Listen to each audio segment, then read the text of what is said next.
그 나라의 국민의 삶의 모습을 보면 그 사람의 국적과 소속과 신분과 삶을 알 수가 있습니다. 하느님의 나라는 멀리 있는 나라가 아닙니다. 하느님 나라의 국민들의 삶을 통하여 바로 이 땅을 살아가는 그리스도인의 삶 속에 하느님 나라가 분명한 선명한 모습으로 바라볼 수 있고 확정할 수 있다라고 할 수가 있는 것입니다. 우리나라의 여러 다민족, 다문화 민족들이 살고 있습니다. 베트남이나 필리핀이나 또한 캄보디아나 여러 다문화 민족들이 살고 있습니다. 그런데 그 사람들이 쓰는 말과 먹는 음식과 입는 것과 생활하는 습관을 보면 그 사람의 국적을 알 수 있는 것처럼 이 세상의 모든 사람들의 삶 속에서도 성도는 구별된 말을 하고 구별된 것을 먹고 구별된 것을 보고 구별된 자리에 서서 구별된 성별의 삶을 살아가는 것을 통하여 하느님 나라를 볼 수가 있는 것입니다. 세상 나라는 위대한 국가, 위대한 국민들을 말합니다. 세상에 많은 사람들이 이상형을 말할 때 큰 사람, 높은 사람, 위대한 사람, 강한 사람을 말합니다. 그러나 하느님 나라는 그렇지 않습니다. 하느님 나라는 위대한 사람을 말하지 않습니다. 심령이 가난한 사람을 말합니다. 세상 나라는 강한 사람, 높은 사람을 말하지만 하나님 나라 국민들은 애통하는 마음을 가진 사람, 나 자신을 통제하고 다스릴 수 있는 온유한 사람, 의에 대한 목마름을 가진 사람들을 말하는 것을 볼 수가 있는 것입니다. 아이들에게 너 열심히 공부해. 그래서 위대한 사람 되어야지, 훌륭한 인물 되어야지라고 말합니다. 여러분, 자기 의를 세우고 목적을 세우고 위대한 업적을 세우는 것이 인생의 꿈처럼 말합니다. 그러나 세상에 어떤 사람이 그 자녀들에게 너 선한 사람 되라, 너 착하고 충성된 사람 되라고 말하는 사람이 어디가 있습니까? 성경을 보면 일관되게 하느님의 나라는 위대한 나라를 말하지 아니하고 착하고 선한 충성스러운 사람들을 말하는 것을 볼 수가 있는 것입니다. 성경을 보면 사울과 아합 왕도 정치적으로는 위대한 업적을 쌓았던 인물들입니다. 사울은 통일 왕국을 기반을 닦았던 첫 번째 왕이었습니다. 정치적인 위협이 있습니다. 모압과 암몬을 정복하기도 하였고 블레셋과의 전쟁에서 승리를 만들기도 했었습니다. 그러나 성경이 위대한 사울이라고 말하지 않습니다. 악한 자라고 하느님은 사울을 향하여 말씀하셨습니다. 아합 왕이 정치적으로나 경제적으로 이스라엘의 가장 강력한 군주 역할을 감당했던 인물이었습니다. 정치 역사를 기록하는 사람들이 아합 왕을 기술한다면 아합은 위대한 왕이라고 평가했을 것입니다. 길랏 라못이 올라가서 아람과의 전쟁에서 2번 큰 승리를 거두고 적장을 포로 끌고 와서 강대국을 점령했던 국방력을 강화시키고 나라의 국격을 높였던 왕이 아합이었습니다. 그런데 성경은 아합을 향하여 위대한 왕이라고 기록을 남기지 않았습니다. 악한 왕이라고 평가하는 것을 볼 수가 있는 것입니다. 왜 그럴까? 하나님은 우리가 외형적으로 쌓아올렸던 일과 업적들을 바라보지 아니하시고 그 사람의 마음 중심을 바라보신다라고 말씀하고 있는 것입니다. 예수님은 제자들에게 위대한 교회를 만들라고 하지 않았습니다. 위대한 사람이 되라고 하지 않았습니다. 선한 사람이 되라고 말씀해 주셨습니다. 다른 뜻 비유를 보면 마지막 그 모든 삶을 결산하는 순간에 착하고 충성된 종아라고 결산하셨지, 네가 위대한 일을 많이 했구나, 네가 높은 사람 됐구나, 네가 업적을 많이 쌓았구나, 훌륭한 사람 됐구나, 그렇게 평가하지 않았습니다. 팔복을 보면 복 있는 사람이 어떤 사람일까? 이 땅의 오복, 건강하고 명예를 쌓고 또한 덕을 세우고 유명해지고 위대한 인물이 되는 게 그 팔복 중에 들어가는 것이 아니라 존재, 내면, 심령의 복을 말하는 것입니다. 심령이 가난한 자, 애통하는 자, 자기를 통제하는 자, 의에 주려고 목마른 자, 긍휼히 여기는 마음을 가진 자, 마음이 청결한 자, 화평을 만들어가는 자, 의를 위하여 핍박받는 자. 이거는 외형적인 업적과 무관합니다. 실적과 성과와 성취물들과 무관한 것입니다. 세상 나라는 모두가 위대한 국가, 위대한 대통령을 말합니다. 미국의 지난 대통령이었던 트럼프가 선거 때 얘기했던 슬로건이 있습니다. Make America Great Again. 제2의 팍스 아메리카나 초강대국 미국의 영광을 회복시키자는 것이었습니다. 이것이 미국인들의 국민을 흔들기 시작을 했고 보수적인 트럼프가 당선된 그 밑거름이 되었습니다. 그런데 여러분, 트럼프만이 그런 것이 아닙니다. 일본의 전 총리였던 아베, 그리고 중국의 시진핑, 지금 전쟁 중에 있는 러시아의 푸틴, 이들의 공통점이 있습니다. 위대한 국가의 재건. 그런데 여러분, 위대한 국가를 만들자고 했던 이들의 슬로건이 인류 역사 속에 얼마나 많은 위험한 일들을 만들어 버렸습니까? 우리나라도 지금 지도자들이 그런 말을 합니다. 일만 잘하면, 능력이 있으면 충분히 지도자가 될 수 있지. 도지사 일을 했던 사람이 했던 법정에서 했던 말입니다. 자기 형을 정신병원에 강제로 입원시키면서 도지사가 일만 잘하면 되지, 그 사람의 인격이나 성품은 무슨 상관이 있는가 라고 말했습니다. 그러나 하느님의 나라는 그래 무자비한 그런 나라가 아닙니다. 철저하게 사람을 일에 따라 등급을 나누고 성과에 따라 위대한 사람, 그렇지 못한 사람, 그렇게 등급을 나누는 그런 세상 나라가 아닙니다. 잔인한 그런 나라가 아닙니다. 하느님의 나라는 위대한 사람이 되는 게 먼저가 아니라 사람 되는 게 먼저입니다. 일 잘하는 게 먼저가 아닙니다. 사람 되는 게 먼저입니다. 아, 그 사람 일 잘하네, 유능하네, 똑똑하네. 그 사람들은 우리 주변에 널려 있습니다. 그러나 그 사람 참 착하고 선하네. 그 사람 믿음의 사람이네. 그런 사람들은 드문 것을 볼 수가 있는 것입니다. 하느님의 나라는 일 업적을 통하여 외형적으로 쌓아올린 공동탑으로 이루어지는 것이 아니라 우리 내면의 존재적인 영혼 심령 속에 이루어지는 나라라고 할 수가 있는 것입니다. 그런데 세상 나라들도 위대한 나라, 위대한 국가를 말하지만 지금은 교회들도 성공주의, 실용주의 철학이 들어와서 미국적인 기독교, 미국적인 메가 조치, 성장하는 교회 성장론, 이런 것들이 들어오기 시작하면서 교회도 위대한 교회를 말하는 시대가 되었습니다. 교회도 좋은 교회를 넘어서 위대한 교회로라고 하는 슬로건들이 교회 전체 강단을 강타하는 흐름을 지배하는 대세가 되는 것을 볼 수가 있습니다. 기독교 선교단체들도 우리가 위대한 일을 하자라고 말을 합니다. 근데 성경과 무관한 것입니다. 성경은 한 번도 위대한 교회를 만들라고 말씀하지 않았습니다. 같이 애통하는 교회, 화평을 만들어가는 교회, 심령에 가난한 자들이 모이는 교회, 그런 교회를 주께서는 말씀하고 있는 것입니다. 목회자들마저도 위대한 목회자를 말합니다. 총회장이 되고 이름이 유명해지고 위대한 업적을 쌓으면 이것이 위대한 목회를 했다라고 말합니다. 여러분, 목회자가 위대한 목회자가 어디 있고 큰 목사가 따로 있고 작은 목사가 어디가 있습니까? 다 하느님 앞에 작은 자요, 낮은 자요, 천한 자요, 비천한 자요, 십자가 앞에 낮은 종의 모습이 있을 뿐이라고 할 수가 있는 것입니다. 위대한 일을 하는 사람이 위대한 사람이 될 수도 있습니다. 위대한 인물이 되려고 하다가 위험한 인물이 될 수가 있습니다.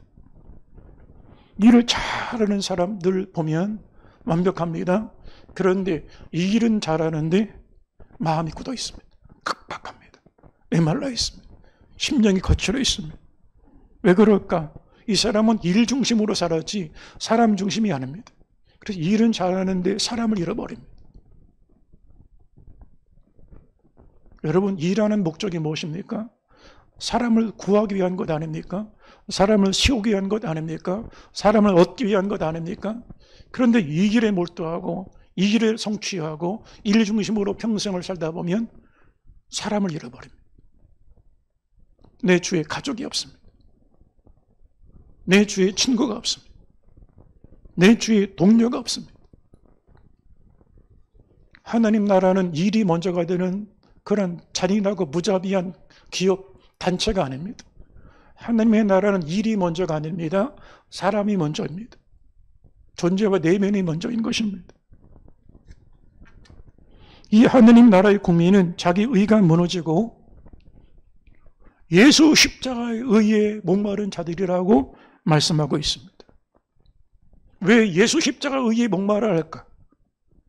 나에게는 의가 없기 때문이라고 할 수가 있는 것입니다.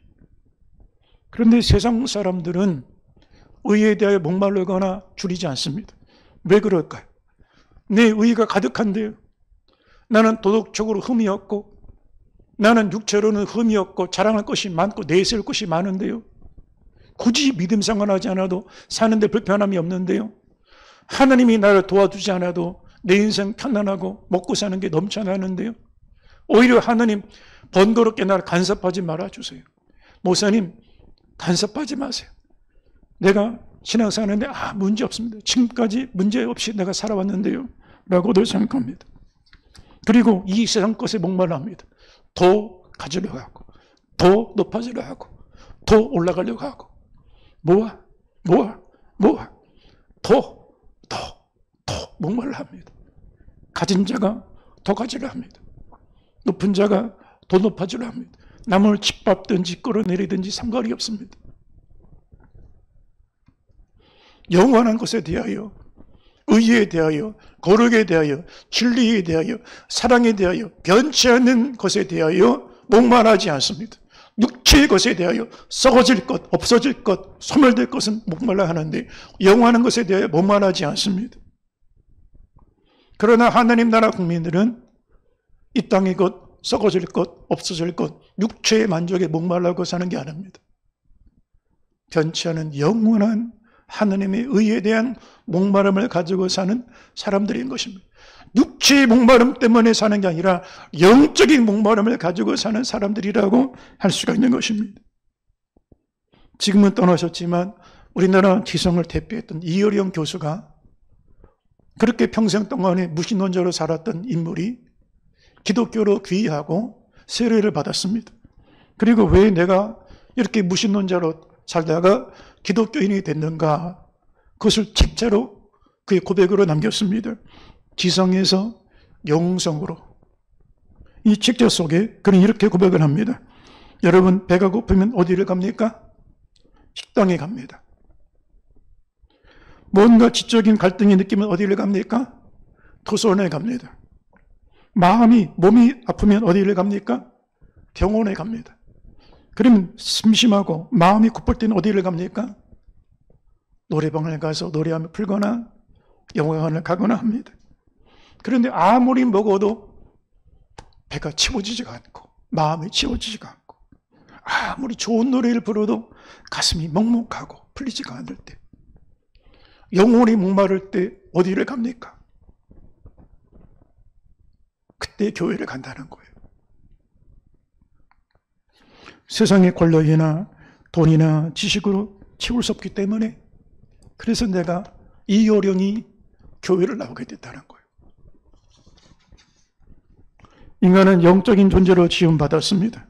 아무리 좋은 걸 먹고 좋은 걸 구경을 하고 좋은 걸 입고 좋은 것을 즐긴다 할지라도 그것으로는 영혼이 채워지지 않습니다.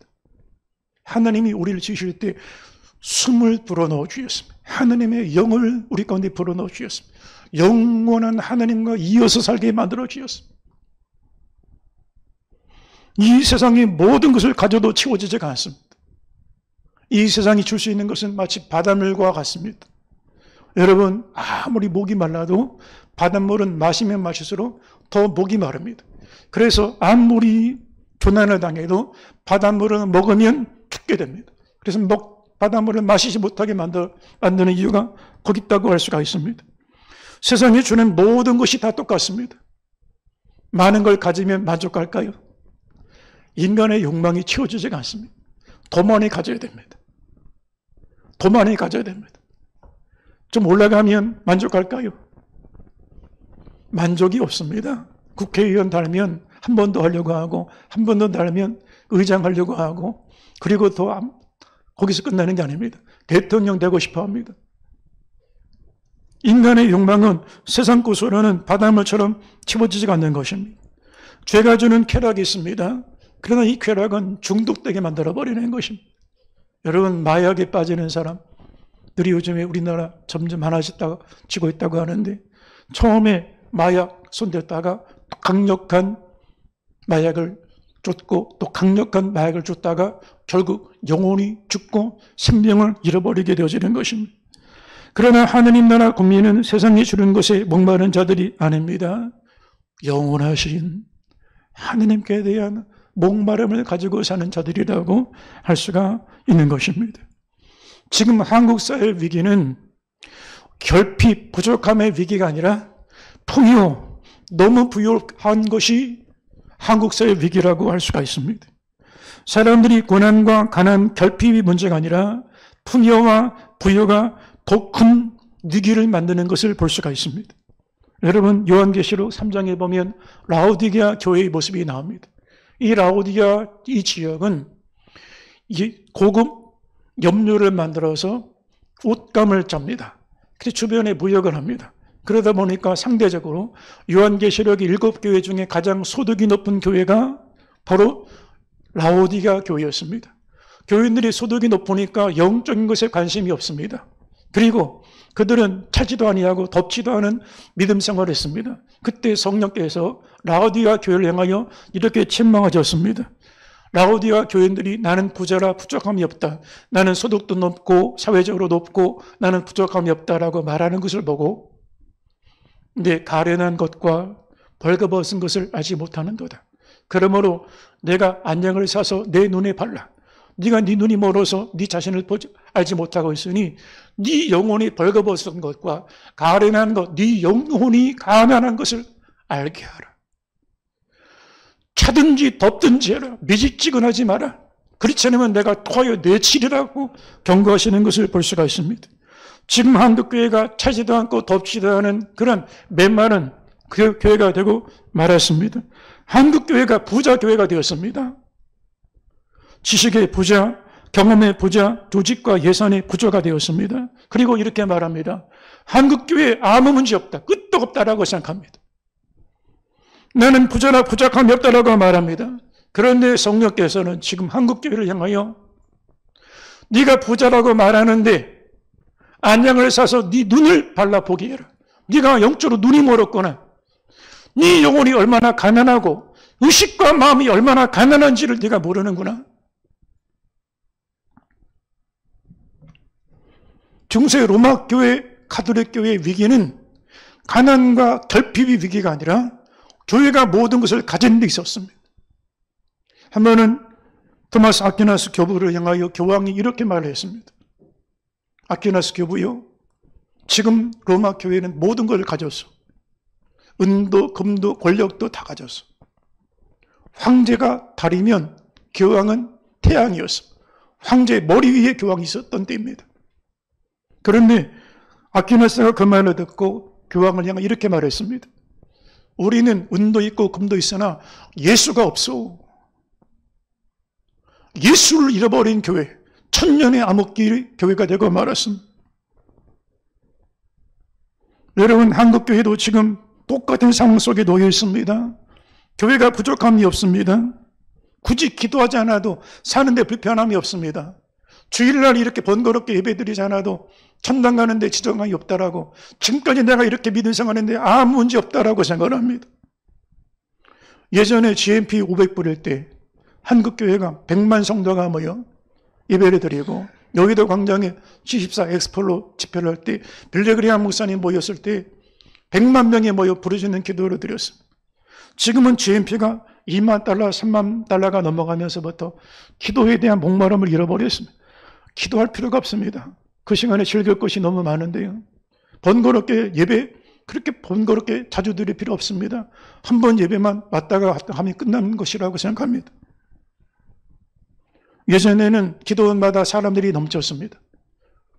여의도 순복음교회가 지은 오살리 기도원에 가면 몇천 명이 모이고 자리가 없을 만큼 그렇게 기도하는 사람들이 많았고, 하늘선 기도원 그 골짜기마다 산 속에 들어가서 그 소나무 하나를 붙잡고 애통하며 밤새 기도하며 밤을 지냈던 성도들이 있었습니다. 지금은 기도원에 사람들이 모이지 않습니다. 오살리 기도원 대성전을 채우지 못해서 작은 예배당에서 옮겨서 예배를 드립니다. 하늘선 기도원 손가락을 헤아릴 수 있는 성도들만 있고 예배당 대성전에서 집회를 못하는 그런 상황이 되고 말았습니다. 결핍이 한국교회를 무너뜨린 게 아닙니다. 풍요가 영적인 상황을 무너뜨리는 한국교회의 모습들을 보게 되어지는 것입니다. 다윗이 타락하고 범죄한 것, 광야 시절에 배고프고 어려울 때 무너진 게 아닙니다. 다윗이 강해졌을 때, 힘이 넘쳐났을 때, 가장 부유하고 국력이 신장됐을 때, 그때 밧세바를 범하고 그때 살인죄를 범했고 권력으로 죄를 감추고 은폐하는 죄를 저지르고 말았습니다. 솔로몬이 초기에 타락한 게 아닙니다. 그가 하느님 앞에 간구하는 가난한 마음을 가질 때, 의의 줄이 목마를 때는 1000번째 예배를 드렸습니다. 그런데 힘이 강해지고 지식이 많아지고 지혜와 경험이 많아진 다음에는 기도 필요 없습니다. 예배 필요 없습니다. 1000명의 여자들을 두고 자기 지혜와 경험을 의지하고, 그리고 우상 숭배의 덫에 빠져서 타락하고 또한 멸망길을 걸어가는 왕이 되는 것을 볼 수가 있는 것입니다. 인생의 관리 중에 위기 관리보다 더 어려운 관리가 성공 관리입니다. 지금 내 인생이 잘 되고 있습니까? 일이 막 넘쳐나고 있습니까? 그런데 그 일이 내 뜻대로 잘 되고 있다고 생각이 되어지십니까? 그때가 더 위험할 때입니다. 자동차도 저속 주행할 때는 그렇게 위험하지 않습니다. 그런데 속도가 빨라지면 자기 속도감을 놓칩니다. 그 시야가 좁아집니다. 생각이 좁아지는 거예요. 그때 위험한 대형 사고를 치르게 되어지는 것입니다. 이 세상에 의로 가득한 사람들은 하나님에 대하여 의에 대해 목말라하지 않습니다.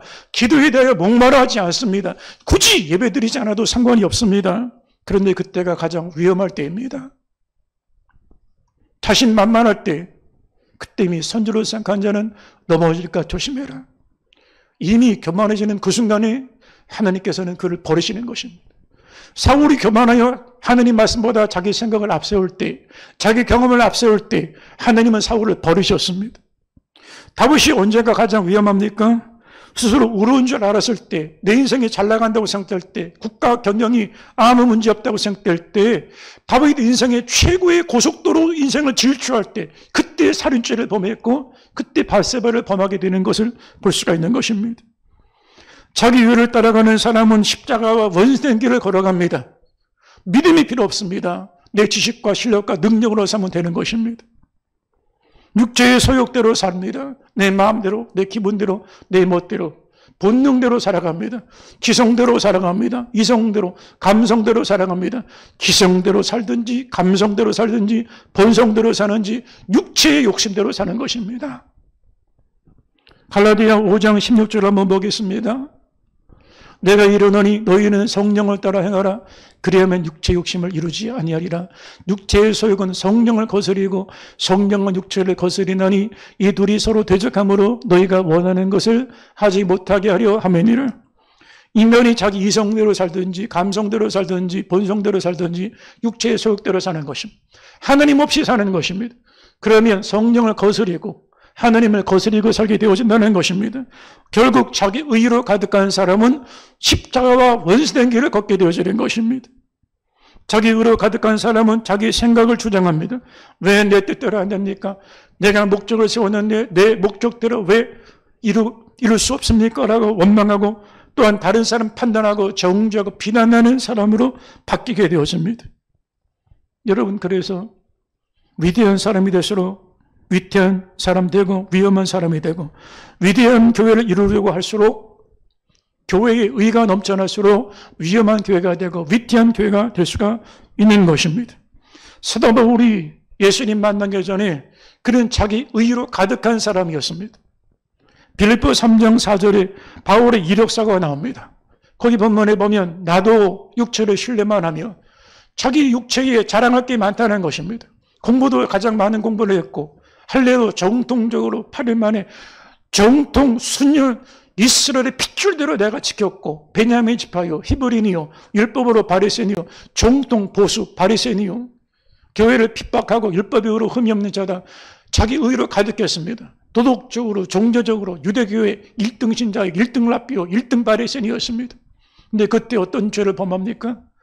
스데반을 쳐서 돌로 쳐서 죽이는데 앞장서서 선동합니다. 사람에게 종교 테러를 가하는데 이게 옳다 자신만만했던 인물이었습니다. 얼마나 무서운 얘기입니까? 종교의 명분을 앞세워서 사람을 죽이고도 의로운 줄 알았던 인물. 그렇게 위험천만한 종교인으로 전락하는 것을 볼 수가 있는 것입니다. 하나님의 나라 국민들은 십자가 은혜 앞에 완전히 자기 의가 무너진 사람들을 말합니다. 예수 십자가 앞에 자기 의가 부서지고 자기 죄가 드러나게 되었습니다. 내가 얼마나 악한 사람이고 얼마나 교활한 사람이고 얼마나 하나님 앞에 가정한 인물인지가 나타나게 되었습니다. 그동안은 의로운 줄 알았는데 십자가 예수 앞에 서는 순간에 내 의, 자랑, 명예, 세상의 업적, 세상의 공적 다 무너지는 경험을 하게 되어지는 것입니다. 하나님, 저에게는 선한 것이 없습니다. 저에게는 의로운 것이 없습니다. 저는 내세울 것, 자랑할 것이 없는 사람입니다. 로마서 3장 10절에 의인은 없나니 하나도 없으며 하나님, 저에게는 일도 의로운 것이 없는 사람입니다.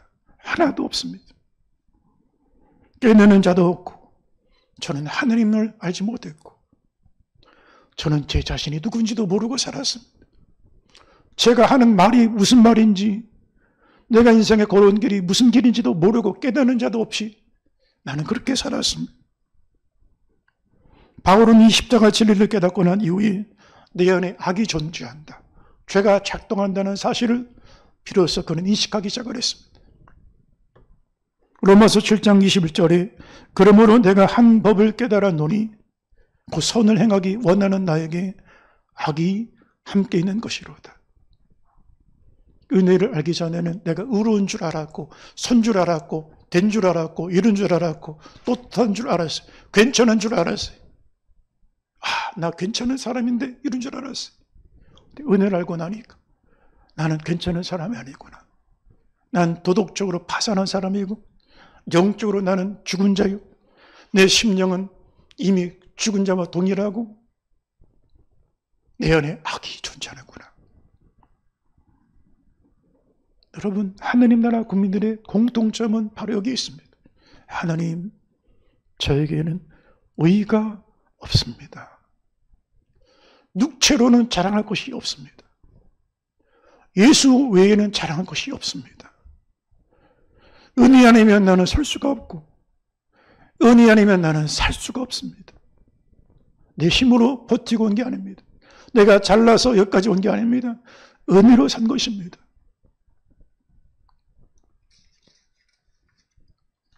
사람들이 아무리 저와 여러분을 향하여 박수를 치고 환호한다 할지라도 여러분 거기에 귀를 기울이면 안 되는 것입니다.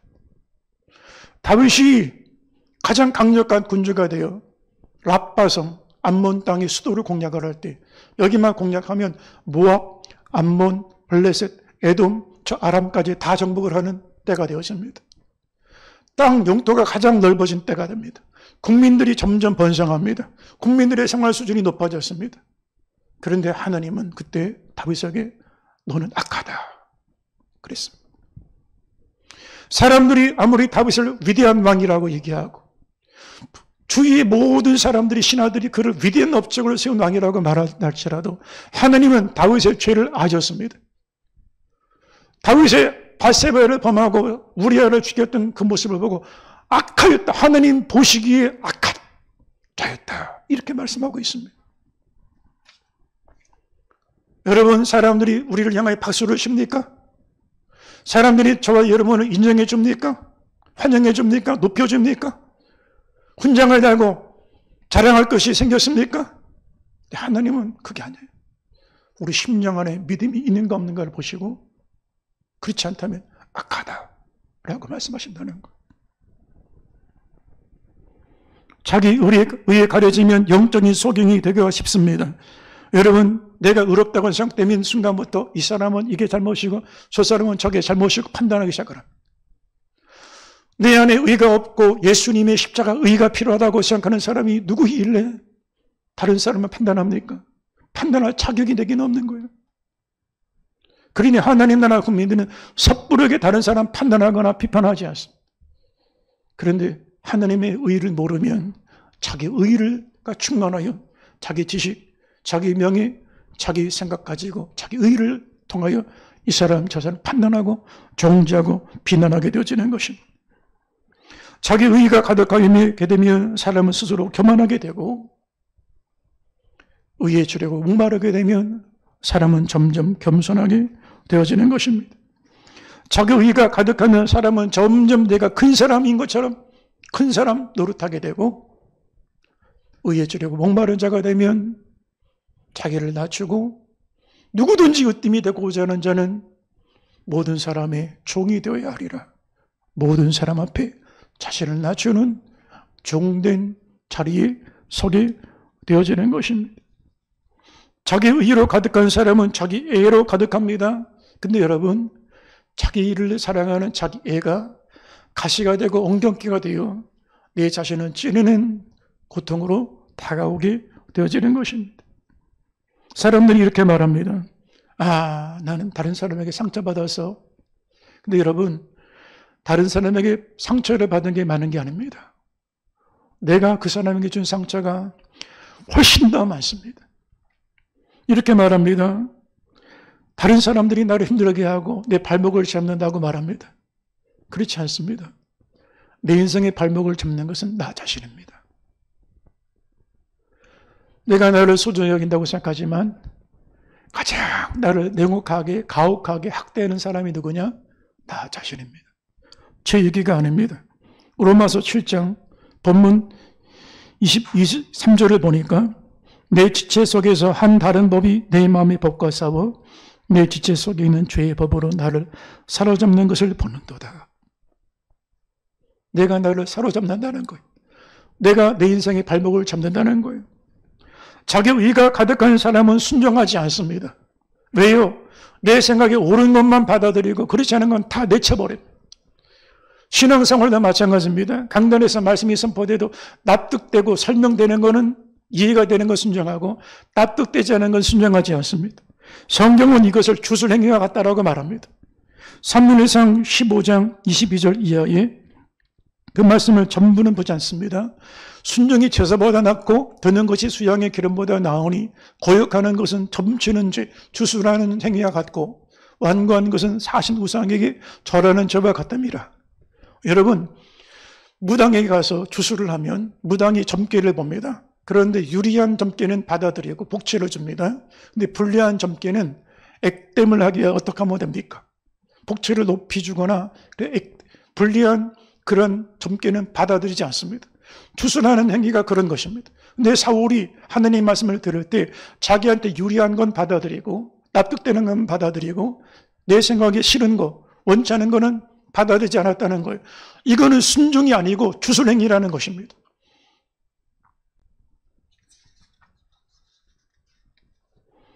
자기 의로 가득한 사람은 결국 내 안에 자기 우상을 만드는 사람이라고 할 수가 있는 것입니다. 꼭 우상 앞에 엎드려 절을 해야지만이 우상이 아닙니다. 내 안에 자기 의를 가지고 사는 사람, 이것이 무엇입니까? 결국 교만입니다. 교만은 자기 숭배 행위입니다. 내 왕국을 견고하게 만들어가는 것입니다. 나를 높이고 내 생각이 하느님 말씀보다 위에 섰게 되어지는 것입니다. 예수님은 바리새인과 세리가 성전에 올라가 기도할 때 자기 의로 가득했던 바리새인, 하느님 앞에 기도하는데 이렇게 기도합니다. 하느님, 저는 저 세리나 창기와 같지 않습니다. 저 사람들처럼 하느님 잘못 믿지 않았습니다.